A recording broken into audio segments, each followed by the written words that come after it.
رمضان يا أهلا جبريل، ميكائيل، رضوان، عزرائيل, Israfil, Malik. Ces noms vous disent-ils quelque chose? Ce sont ceux de certains anges, des êtres tous honorés. Mais qui sont-ils vraiment? Quelles sont leurs fonctions et leurs caractéristiques? Où et comment vivent-ils? Dans cette vidéo, nous allons répondre à toutes vos questions sur ces créatures honorées. Alors, restez avec nous pour une nouvelle émission de Radio Sunnite. Qui sont les anges? رمضان رمضان رمضان يا أهلا. Assalamu alaikum. On se retrouve aujourd'hui pour un cours consacré aux anges honorés. Et on va essayer de répondre aux questions que vous pouvez vous poser à leur sujet. Avant de commencer, je vous invite à partager cette vidéo avec vos proches pour propager le bien autour de vous. Pensez à liker, à commenter et si ce n'est pas encore fait, abonnez-vous à notre chaîne. C'est un moyen simple mais précieux d'aider à faire connaître notre travail. La chaîne APBIF a pour mission de transmettre de manière claire et correcte l'enseignement du prophète sallallahu alayhi wa sallam. Votre soutien nous permet de continuer à diffuser ce savoir essentiel. Alors, qui sont les anges? Alors tout d'abord, sachez qu'il est un devoir de croire en l'existence des anges. Ce sont des corps dont l'origine est de lumière, des corps impalpables. Et ils sont dotés d'âmes honorées. Ce sont des êtres honorés selon le jugement de Allah. Ils ne mangent pas, ils ne boivent pas, ils ne dorment pas et ne se fatiguent pas. Et ils ne sont ni mâles ni femelles, et j'insiste sur ce point, ils ne sont ni mâles ni femelles. Ils ne se reproduisent pas, et ce sont des créatures responsables de leurs actes. Ils ne désobéissent en rien aux ordres que Allah Ta'ala leur donne, et font absolument tout ce qu'ils ont l'ordre de faire. Les anges sont toujours en train d'accomplir des actes d'obéissance. Ils font des prières, ils font le tasbih, ils ne s'en lassent pas. Les savants ont dit que les anges sont obligatoirement préservés des péchés et des actes de désobéissance. Les anges sont très nombreux. Seul Allah sait quel est le nombre des anges. Allah Ta'ala dit « وَمَا يَعْلَمُ جُنُودَ رَبِّكَ إِلَّا هُوَ » Ce verset signifie que seul Allah sait le nombre des anges. Dans ce verset, le sens du mot « junud », c'est des esclaves de Dieu qui lui sont obéissants et qui exécutent ses ordres. Donc voilà brièvement leur description. Comme tu viens de le dire, ce sont des esclaves de Dieu. Et je rappelle juste que le mot esclave signifie un être doté de raison qui appartient à un maître. Les anges sont des êtres dotés de raison et appartiennent à Allah, comme le sont aussi les djinns et les êtres humains. Ils sont des esclaves de Allah. Ils sont responsables de leurs actes, ils sont chargés de nombreuses tâches. Il y a parmi eux ceux qui sont chargés de la pluie et des plantes. Il y a parmi eux ceux qui sont chargés d'inscrire les actes des êtres humains. Il y a parmi eux ceux qui sont chargés de retirer les âmes au moment de la mort. D'autres sont chargés de protéger les humains. Ils les préservent d'être les jouets des djinns, sauf que ils n'empêchent pas ce qui est prédestiné de se produire. Ainsi, ce que Allah veut est, et ce qu'il ne veut pas n'est pas. Ma sha'Allahu kan, wa ma lam yasha' lam yakun. Il y a parmi eux ceux qui sont chargés de transmettre le salam au messager de Allah, sallallahu alayhi wa sallam, le messager éminent, de la part des membres de sa communauté. Il y a parmi eux ceux qui sont chargés d'inscrire les feuilles qui tombent des arbres. Pour revenir à leur description, les nobles anges sont des créatures de Allah Ta'ala. Leur nature n'est pas comme celle des êtres humains. C'est une nature particulière. L'origine des anges est la lumière. Allah Tabaraka wa Ta'ala les a créés à partir de la lumière. Tout comme le messager de Allah, sallallahu alayhi wa sallam, l'a dit dans un hadith rapporté par Muslim. خُلِقَتِ الْمَلَائِكَةُ مِن نُّورٍ وَخُلِقَ الْجَانُّ مِن مَّارِجٍ مِّن نَّارٍ وَخُلِقَ آدَمَ مِمَّا وُصِفَ لَكُمْ. Ce qui signifie, les anges ont été créés à partir de lumière, les djinns ont été créés à partir d'une flamme, d'un feu sans fumée, et Adam a été créé à partir de ce qui vous a déjà été décrit. Les anges ont également une autre spécificité. Allah, tabaraka wa ta'ala, a créé les anges en les dotant d'ailes. Certains ont 2 ailes, d'autres en ont 4, d'autres en ont 6 et d'autres en ont davantage. Allah, tabaraka wa ta'ala, a fait que certains anges en ont plus que d'autres. Il a été rapporté dans le hadith honoré d'après notre prophète, sallallahu alayhi wa sallam, que Jibril, alayhi salam, qui est quant à lui le président des anges, a été créé avec 600 ailes. Allah, le créateur éminent, qui est exempt de toute imperfection, crée ce qu'il veut. Il fait dans ce qui lui appartient ce qu'il veut. Il y a un autre aspect concernant les anges dont j'aimerais parler. Il a été confirmé dans les textes religieux que les anges de Allah, alayhimus salam, peuvent parfois prendre d'autres formes que la forme d'origine. Il a été authentifié dans le hadith honoré et confirmé de la part du messager de Allah, sallallahu alayhi wa sallam, que Jibril, l'ange chargé de la révélation, est venu au prophète, sallallahu alayhi wa sallam, sous l'aspect d'un homme qui avait des vêtements très blancs et des cheveux d'un noir intense. Mais attention, notez bien que lorsque les anges prennent l'aspect d'un homme, ils n'ont pas d'organes génitaux. Tout comme ils ne prennent jamais l'aspect d'une femme, contrairement à ce que prétendent certains. Certains font même des statues prétendument à leur effigie sous forme de femme avec 2 ailes. Ceci est contraire à la croyance des musulmans. Comme tu l'as dit, ils peuvent prendre l'apparence d'un homme, mais pas seulement. Ils peuvent également prendre l'apparence d'un animal. Il se peut qu'un ange prenne l'aspect d'un oiseau, par exemple. En revanche, faites attention, les anges honorés ne prennent jamais l'aspect de serpent, ou de scorpion, ou de chien, ou de porc, ou ce qui est semblable. Mais puisqu'on parle des anges, j'aimerais ouvrir une parenthèse pour clarifier un point très important. Certains prétendent que le shaitan, Iblis, serait un ange déchu. Sachez que ceci est complètement faux. Iblis ne fait pas partie des anges et il n'a jamais fait partie des anges. C'est un djinn et il est même le père des djinns. La preuve de ce que nous venons de dire est dans le Coran honoré. C'est la parole de Dieu à propos de Iblis. Illa Iblis kana minal djinn fafasaqa an amri rabbih. Ce qui signifie sauf Iblis, qui faisait partie des djinns et qui a désobéi à l'ordre de son Seigneur. On peut rajouter comme preuve que si Iblis avait été un ange, il n'aurait pas désobéi à Allah Ta'ala et n'aurait pas commis de mécréance.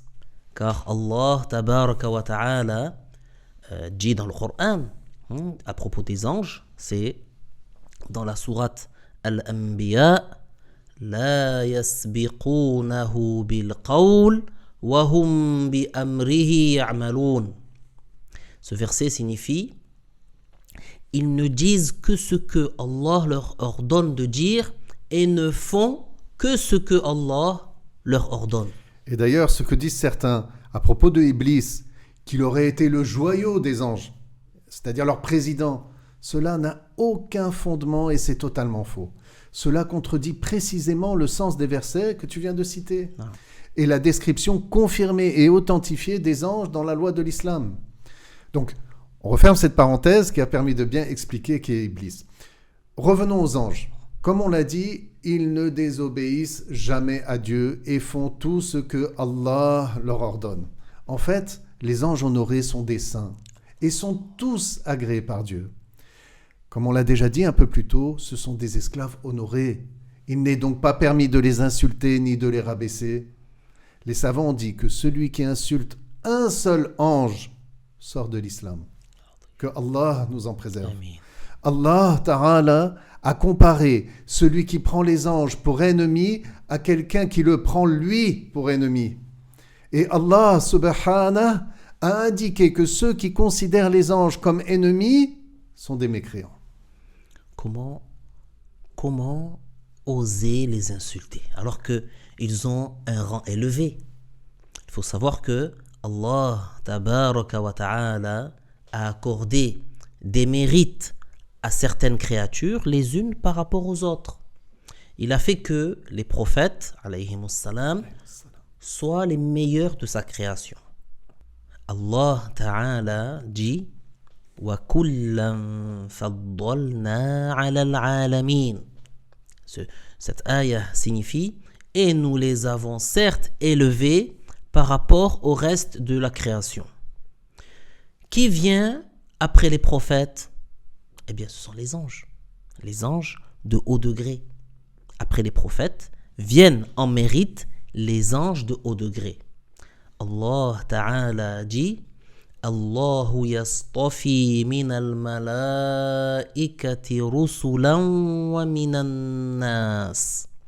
Cela signifie Allah a élu parmi les anges des messagers ainsi que parmi les humains. Cela signifie que Allah a élu parmi les anges un groupe à qui il a accordé un mérite par rapport aux autres. Et le meilleur des anges, c'est l'ange Jibril.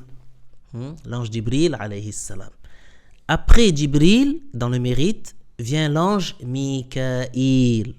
L'ange Mikaïl est l'ange qui est chargé de la pluie, des nuages et de la végétation. Il sait ce qui pousse dans la terre et le nombre de gouttes de pluie qui tombent. Allah. L'ange Ridwan est l'ange gardien du paradis. Et il y a d'autres anges avec lui. Il y a d'autres anges qui sont chargés avec lui du paradis. Il y a également des anges dans les 7 cieux. Parmi eux, il y a l'ange Ismaïl. L'ange Ismaïl, qui est le chef des anges du premier ciel. Il y a dans chaque ciel un grand nombre d'anges. Et rappelons ici à tous ceux qui nous écoutent que Dieu est le créateur des endroits. Il existe avant les endroits, sans les endroits. Il est le créateur des cieux. Il existe de toute éternité avant l'existence des cieux, sans les cieux. Et il est le créateur du paradis. Il existe de toute éternité avant l'existence du paradis, sans le paradis. Il est le créateur de la terre. Il est le créateur de l'espace. Dieu est le créateur de toutes choses. Il est le créateur de tous les endroits. Il n'habite pas un endroit et il n'est pas sujet au temps. Il n'a besoin de rien, d'aucune de ses créatures, car Allah dit dans le Coran honoré Lam yalid wa lam yulad wa lam yakul lahu kufuwan ahad. Ce qui a pour sens, il n'engendre pas et il n'est pas engendré et il n'a point d'équivalent. Et Allah n'a pas de semblable, il n'a pas de pareil, il n'a pas d'équivalent ni de ressemblant. Quoi que tu imagines en ton esprit, Dieu Allah n'est pas ainsi. Masha'Allah. Poursuivons maintenant sur le sujet des anges. Ar-Ra'd. Ar-Ra'd est le nom d'un ange dont la fonction est de mener les nuages conformément à ce que Allah lui ordonne. At-Tirmidhi a rapporté du messager de Allah sallallahu alayhi wa sallam qu'il a dit Ar-Ra'du malakun muwakkalun bis-sahab ma'ahu makhariqun min nar yasuqu biha as-sahab. Ce qui signifie Ar-Ra'd est un ange qui est chargé des nuages et qui a avec lui des fouets de feu avec lesquels il conduit les nuages. Lorsque nous entendons le son du tonnerre, c'est ce que l'ange fait en poussant les nuages avec des fouets de feu pour qu'ils parviennent jusque là où Allah ordonne.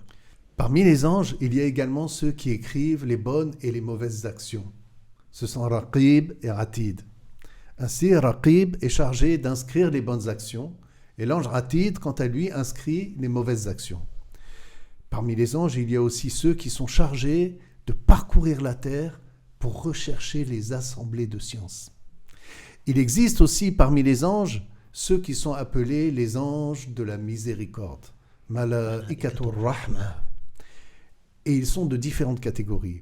Il y a parmi eux ceux qui sont chargés de rendre visite aux croyants vertueux pour leur donner un renfort dans le bien, ou pour les sauver d'un tourment, ou encore pour leur enseigner une information, ou même les renforcer dans l'obéissance à Allah. Parmi ces anges de la miséricorde, il y a ceux qui assistent le croyant pieux lors de sa mort.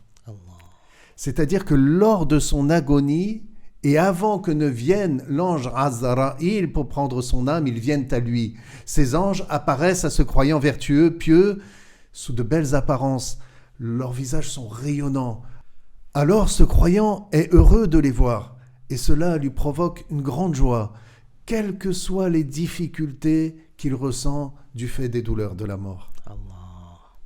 Certains vertueux voient 4 anges au moment de leur mort. D'autres en voient 8, tout comme certains en voient 500. Leur visage resplendissant comme le soleil. Ces anges de la miséricorde lui annoncent la bonne nouvelle de la miséricorde de Allah et de son agrément. Parmi les anges de la miséricorde, il y a l'ange Rata'il. L'ange Rata'il qui retire la tristesse des cœurs des croyants. Subhanallah. Je vais vous raconter l'histoire du compagnon Al-Irbad ibn Sariya. Al-Irbad ibn Sariya, ce compagnon a eu l'honneur de rencontrer l'ange Rata'il lorsque ce compagnon a atteint un âge avancé et qu'il a senti son corps s'affaiblir. Il a craint que sa vieillesse ne soit une cause d'affaiblissement dans son obéissance à Allah. Il s'est mis à faire des invocations et à dire « Oh Allah, mon corps s'est affaibli, mes os sont devenus fragiles. Fais-moi mourir avant qu'il ne m'arrive ce qui serait une cause d'affaiblissement dans mon obéissance à toi. » C'est alors que quelqu'un lui est apparu et lui a dit « Ne dis pas cela. » Al-Irbad ibn Sariya lui a demandé « Qu'est-ce que je dis, mon neveu ?» Parce que lui, en fait, il croyait que c'était un humain. Mais c'était l'ange, c'était un ange. Et il lui a dit « Dis plutôt, ô Allah, fais que mes actes soient bons et que je parvienne au terme de ma vie d'une belle manière. » Ô Allah, fais que mes actes soient bons et que je parvienne au terme de ma vie d'une belle manière. Puis, il lui a demandé, il lui a dit, qui es-tu? Il lui a dit, je suis Rata'il, celui qui retire le chagrin des cœurs des croyants, bien sûr, par la volonté de Allah. Quant à l'ange Israfil, il est chargé de souffler dans le corps. C'est un ange très grand, qui possède 600 ailes. Israfil soufflera dans le corps 2 fois. Au premier souffle, tous ceux qui étaient encore vivants mourront, sauf ceux que Allah veut. Même Azraïl et Israfil mourront. Ensuite, Allah ressuscitera Israfil, qui soufflera une seconde fois dans le corps. Ceux qui sont dans les tombes vont alors être ressuscités. Eh oui, cela nous rappelle qu'un jour, nous aussi, nous allons mourir. L'ange Azraïl est l'ange de la mort. Il est chargé de retirer les âmes des corps. Allah Azza wa Jal dit قُلْ يَتَوَفَّاكُمْ مَلَكُ الْمَوْتِ الَّذِي وُكِّلَ بِكُمْ ثُمَّ إِلَى رَبِّكُمْ تُرْجَعُونَ. Ce qui signifie, dis, c'est l'ange de la mort qui prendra votre âme, lui qui est en charge de vous. Ensuite, vous serez ressuscité pour le jugement de votre Seigneur. Ce qui nous sépare de cela, c'est que l'on dise « un tel est mort ». Oui, un tel est mort. C'est une phrase que beaucoup de gens répètent et que beaucoup d'autres entendent.